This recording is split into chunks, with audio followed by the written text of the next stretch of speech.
Episode 2 की शुरुआत में हम देखते हैं कि कथाड़े का पति जैसे बच्चे को पत्थर से कुचलकर मारने वाला होता है, तभी उसे एक ट्रक उड़ा देता है और कथाड़े के पति की वहीं मौत हो जाती है। इसके बाद पुलिस वालों को उसी जगह पर बच्ची मिलती है और वो पता करके गणेशन और नीला को बुलाकर बच्ची सौंप देते हैं। तब जाकर नीला की जान में जान आती है। इसके बाद नीला गणेशन से कहती है कि मेरी बेटी को मारने के लिए जरूर मेरे भाइयों ने ही चाल चली होगी। फिर यहाँ से कहानी पास्ट में जाती है और नीला बताती है कि उसके 2 भाई थे। माँ बाप के मरने के बाद इन तीनों को एक आयुर्वेदिक केंद्र में रहने की जगह मिली, पर मेरे दोनों भाइयों ने एक दिन वहीं चोरी करी और वहाँ से भाग निकले, जिसके बाद वो पूरे गांव में चोरी और लूटमार करने लगे। वहीं मैं केंद्र में रहकर वैद्य बन गई। फिर हम बड़े हुए, तब तक मेरे दोनों भाई एक मंत्री जिसका नाम बर्नी है उसके लिए काम करने लगे, तो उन्होंने मर्डर भी करने चालू कर दिए। इसके बाद बर्नी के कहने पर नीला के बड़े भाई एजे ने एमएलए को मार डाला और उसके इल्जाम में अपने छोटे भाई दुरई को जेल भेज दिया। इसी तरह से एजे और दुरई मिलकर अपनी गैंग चला रहे थे, जहाँ मर्डर एजे करता था और दुरई को जेल भेज देता था। हालांकि पावर के कारण ये लोग सजा कम करवा लेते थे। खैर अब आज एजे देखता है कि बढ़ने के सिर्फ एक कमजोरी है लड़कियाँ, इसलिए उसके दिमाग में एक आइडिया आता है। वो अगले दिन कई सालों बाद आज अपनी बहन नीला से आकर मिलता है और बताता है कि अब मैंने शादी कर ली है, मेरा भी परिवार बन गया है, इसलिए तू हमारे साथ रहने चल। इस पर नीला भी मान जाती है। फिर एजे सीधा नीला को बढ़ने के पास लेकर आता है और यह बढ़नी नीला को देखता ही रह जाता है। इससे एजे समझ गया था कि बढ़नी को नीला पसंद आ गई है और अब उसका काम भी बन सकता है।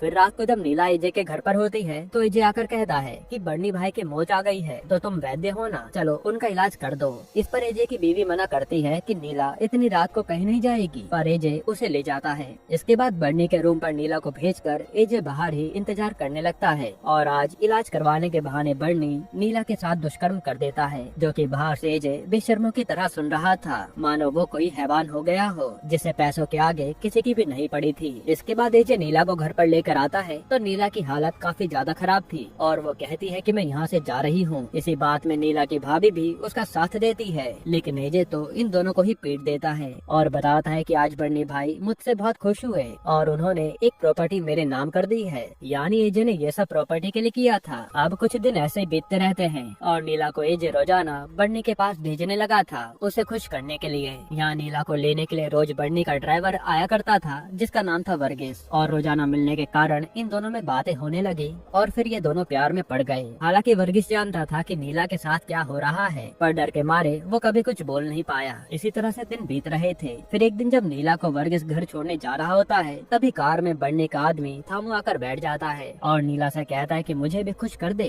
इस पर वर्गीस थामू को मारकर भगा देता है और थामू समझ जाता है कि जरूर इन दोनों के बीच में कुछ चल रहा है। वही रास्ते में वर्गीस आज नीला को प्रपोज भी कर देता है और कहता है कि हम यहाँ से कहीं दूर चले जाएंगे, जिस पर नीला भी मान जाती है। इसके बाद हम एजे के छोटे भाई दुरई को जेल से बाहर निकलते हुए देखते हैं, जिसने सजा पूरी कर ली थी। तब थामू उसे लेने आता है और कहता है कि बर्नी ने एक और बड़े आदमी बाबू राजा को मारने के लिए कहा है, जिससे बर्नी एमएलए बन सकता है और हम राज करेंगे, पर इस बार तो जेल मत जाना, किसी और को मोहरा बनाते हैं ना। ये सब बातें करके थामू दुरई को अपनी बातों में फंसा लेता है। साथ ही वर्गीस को मजा चखाने के लिए थामू दुरई से झूठ कहता है कि बर्नी तेरी बहन नीला से शादी करना चाहता है। अगर ऐसा हुआ तो तू और एजे बर्नी के खास हो जाओगे, तो पैसा ही पैसा होगा। जो सुनकर दुरई भी खुश हो जाता है। अब हम रात का सीन देखते हैं, जहाँ एमएलए बनने के लिए जो आदमी खड़ा था बाबू राजा, उसे मारने के लिए एजे, थामू और दुरई आते हैं और वहाँ धमाका कर देते हैं, जिससे बाबू राजा के आदमी उनके पीछे भागते हैं। फिर एजे जाकर बाबू राजा को जान से मार डालता है। तभी वहाँ पर दुरई पुलिस बुला लेता है और एजे को बाबू राजा का मर्डर करने के जुर्म में पुलिस ले जा लेती है। हालांकि ये सब होते हुए वर्गीस ने देख लिया था कि दुरई ने ही अपने भाई को फंसा दिया। तब दुरई भी वर्गीस को वहाँ से भागता हुआ देख लेता है और समझ जाता है कि इसने सारा गेम देख लिया है। फिर वो आकर थामू से कहता है कि इस वर्गीस को रास्ते से हटाना होगा,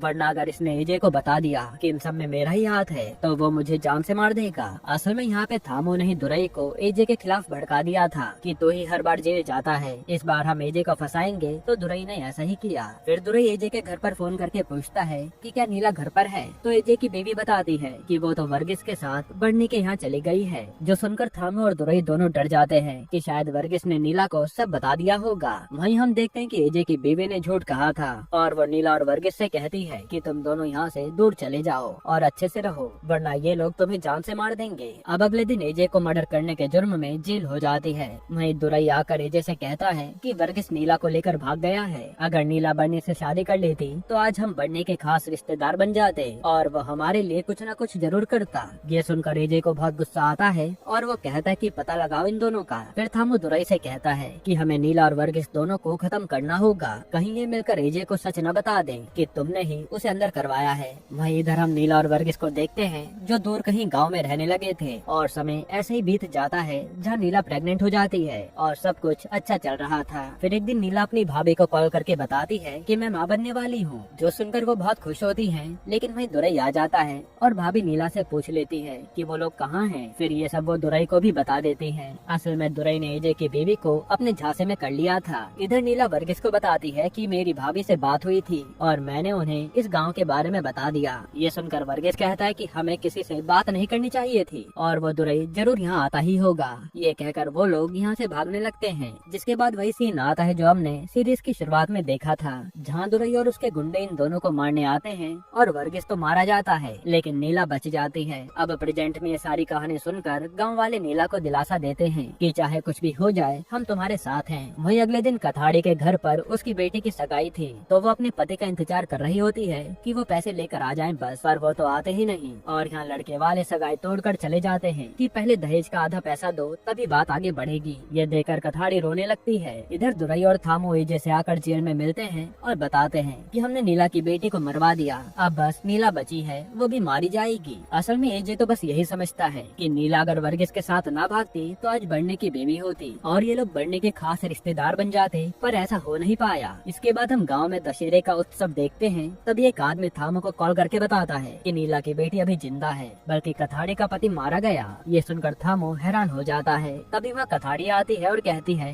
कि मेरे पति कहाँ हैं? मुझे मेरी बेटी की शादी के लिए पैसा चाहिए। जिस पर दुरई बताता है कि तेरा पति तो मारा गया, साथ ही वो उसे वहाँ से बिना पैसे दिए भगा देता है कि जब काम ही पूरा नहीं हुआ तो पैसे किस बात के। ये सब सुनकर कथाड़ी खूब रोती है कि ना तो पैसे मिले और उसका पति भी मारा गया। वहीं दुरई आज अपने आदमियों से कहता है कि हमें नीला को मारना होगा। अब रात को सब लोग देवी की पूजा में इकट्ठा होते हैं। तभी वहाँ दुरई के लोग नीला और उसकी बेटी पर हमला कर देते हैं। तब बामा उन्हें बचाने आती है, जिसमें किसी तरह से ये लोग नीला की बच्ची को तो बचा लेते हैं, पर दुरई के गुंडे नीला के चाकू भोग देते हैं। वहीं इन्होंने बामा को भी मार डाला था और जब इन्हें मुकंदी पकड़ने की कोशिश करता है तो ये लोग उसे भी घायल कर देते हैं, पर मुकंदी तो उस आदमी को छोड़ता ही नहीं। तब गाँव वालों को अपनी तरफ आता देख ये लोग अपने साथी का ही गला काट कर ले जा लेते हैं, क्योंकि अगर गाँव वाले उनके साथी का चेहरा देख लेते तो दुरई और ये लोग फंस सकते थे। फिर अपने साथी की गर्दन लेकर दुरई के लोग वहाँ से निकल जाते हैं। यही एपिसोड 2 खत्म होता है।